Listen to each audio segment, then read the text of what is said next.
Um, Let me ask Carl Adamek from the Journal Inquirer in Manchester. Each team in San Antonio remaining has a Canadian on their roster. Maybe one of our friends from Canada can tell us if that's ever happened before, but can you tell us, talk about your relationship with each of the players that are still in San Antonio for each team, and what does it mean to Canada basketball to have that kind of representation at the Final Four? I mean, it's great. Coming from Canada, you don't never really hear about us being on the big stage a lot, or the game is just even being broadcasted. So it's great to have female representatives on each of the teams in the Final Four, because it not only is just great for the program in Canada basketball, but it's also great for little girls who inspires to be in the same position as us, or would love to be in the same position as us one day. So that's great. I know Letitia and Shayna, they both are a part of the senior women's national team with me. So we talk all the time. We've been connecting here in the bubble. It's great to be friends, but then also competitors on the court. It's going to be interesting to match up against them. But and then with Alyssa, I haven't really played with her recently, but I was in training camps with her when we were on Team Ontario or with the national team. But I know Letitia and Shayna more. I know you've talked about watching Kia Nurse in the Final Four. I'm sure other Canadians that have been to this level. What does it mean to you to be here at the Final Four for the first time, and how prepared are you for Friday and you hope Sunday? It's exciting, and I'm very grateful as well, because growing up, this is what you watch on TV.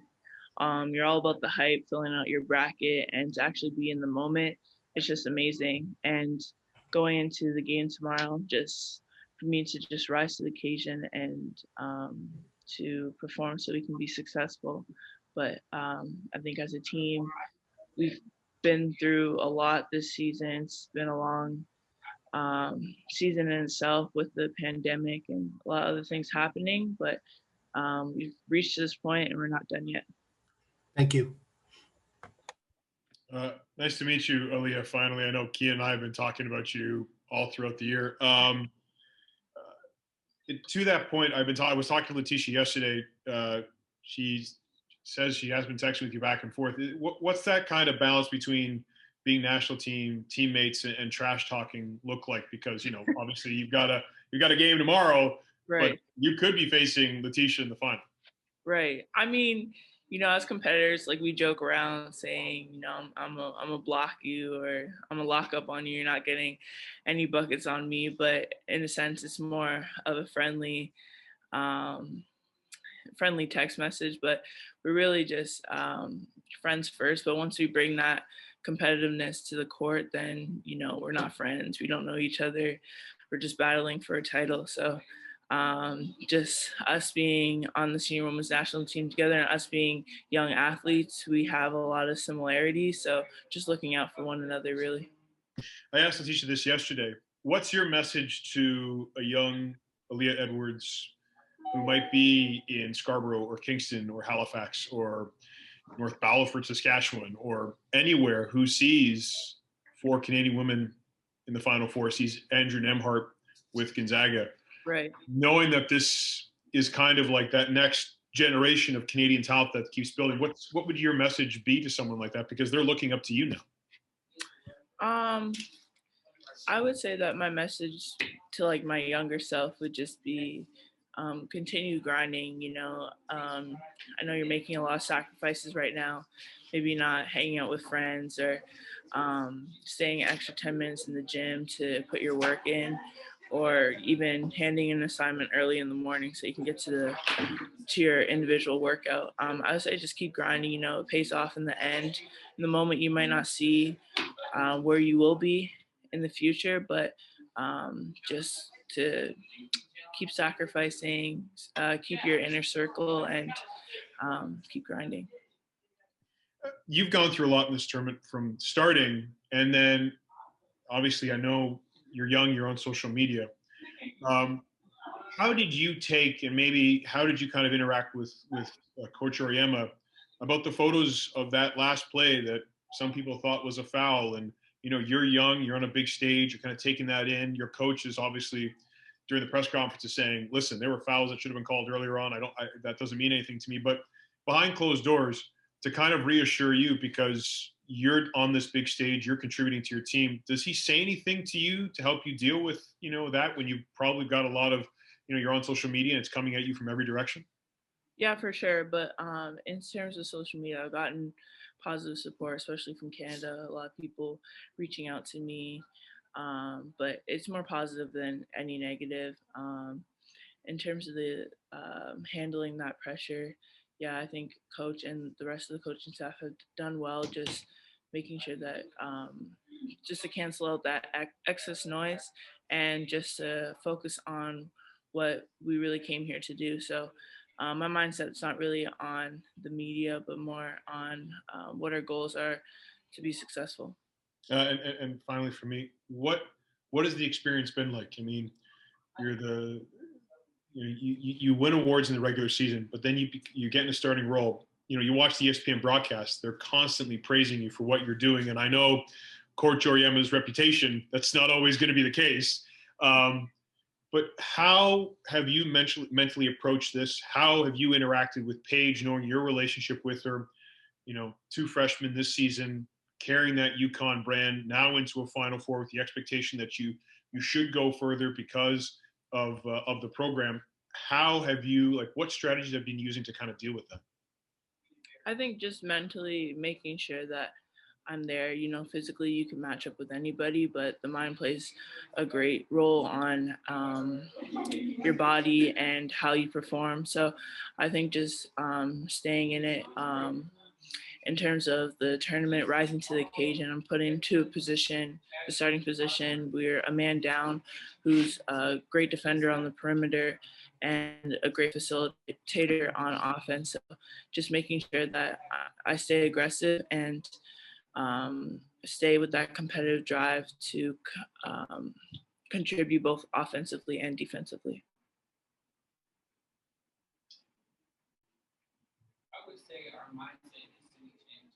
From the Journal Inquirer again.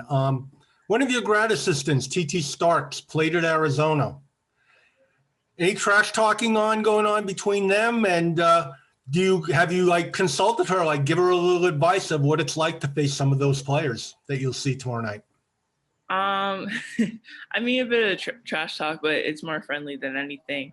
But no, she has been great with us in this program. Obviously, we're matched up against her former team and her teammates and her other family. So definitely some bias there, but I think we're good. What's it like? What's she added, to your group, to your team this season coming in as a graduate assistant? It's great that she was also a player because, she can definitely share some IQ with us. But in a way, she's young. She can relate to us in a different way than maybe some of the other people part of the staff. But no, she's been great in the program. Thank you.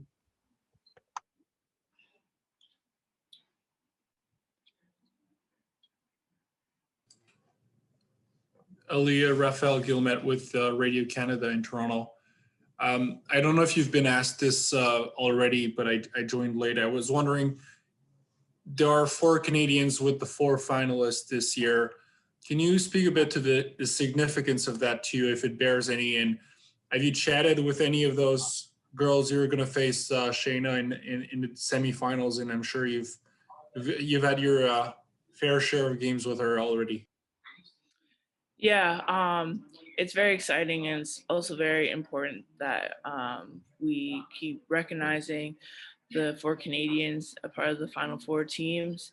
I think it's great just to promote it and just show fellow Canadians that, it's possible that can happen. And I think throughout the season, the other Canadians who haven't made to the Final Four have really contributed and making their mark in the NCAA here. So that's fantastic. In terms of my teammates, it's crazy that we went from being the senior team to here battling for a title, and we all have the opportunity to do so. So it's great.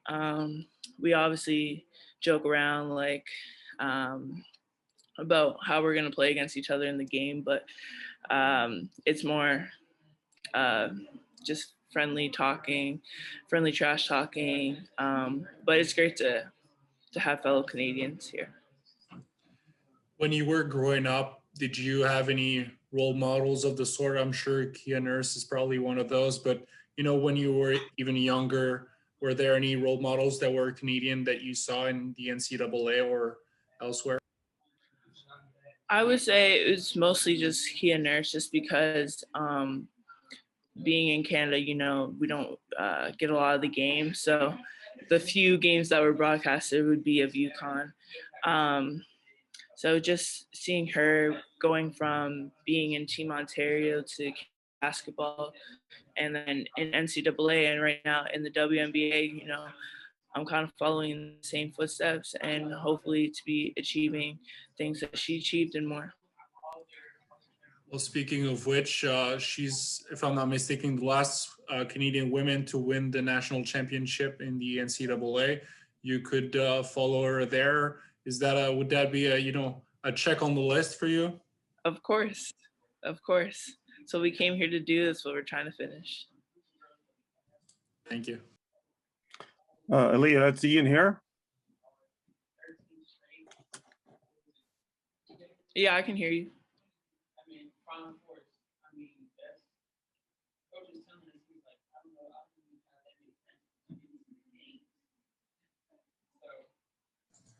You're muted.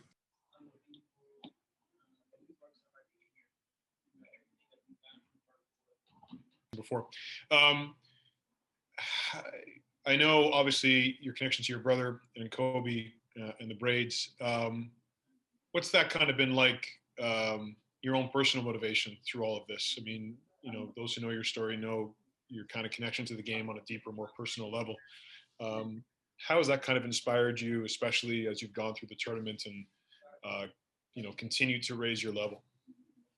Yeah, it's crazy because coming up to every game leading up to here, my family has really been my support system. They've always been to every game wearing the Canadian colors, wearing whatever team I'm on colors, and always cheering, always supporting me and finding the time to support me, even though sometimes it feels like they can't. But with COVID going on, they haven't been able to come to a game, but in a way that's motivation in itself. In terms of my brother, I always know that he's above watching over me, and mentally I kind of think to myself, like, what would he say in this scenario, or what would he think about what I'm doing in this game? But really just playing through him. Pardon?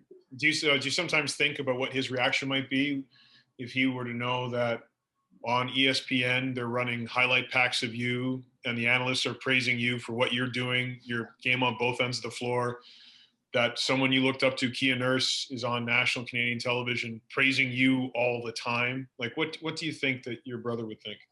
Yeah, he would definitely be hyping me up. He would probably send me like his reaction or seeing me on TV and everything. But yeah, just a lot of love for me, just hyping me up, just saying that he's proud of me, I'm sure. Hey, Aaliyah, it's Ian here. We only have 5 minutes left, so I'm going to ask you 2 quick questions. Hopefully you can get them in for me. Do you feel you're playing your best basketball of your career?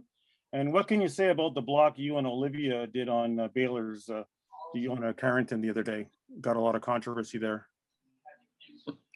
For sure. I think that being in the tournament, you really had to elevate your game, not really do anything that you're not capable of, but just doing the little things and making sure you're consistent with it so that you can be successful. I think that I've done well defensively and offensively, just contributing and making sure that we be successful at the end of the day. In terms of the block at the end of the game, I think about the last 3 minutes of the game leading up to that, we had some great defensive stops that led into offensive scores or a chance for us to kind of change the tempo of the game. So I think that maybe the whole game we didn't play as well as we could, but we had little spurts of the game that made us get the edge over Baylor.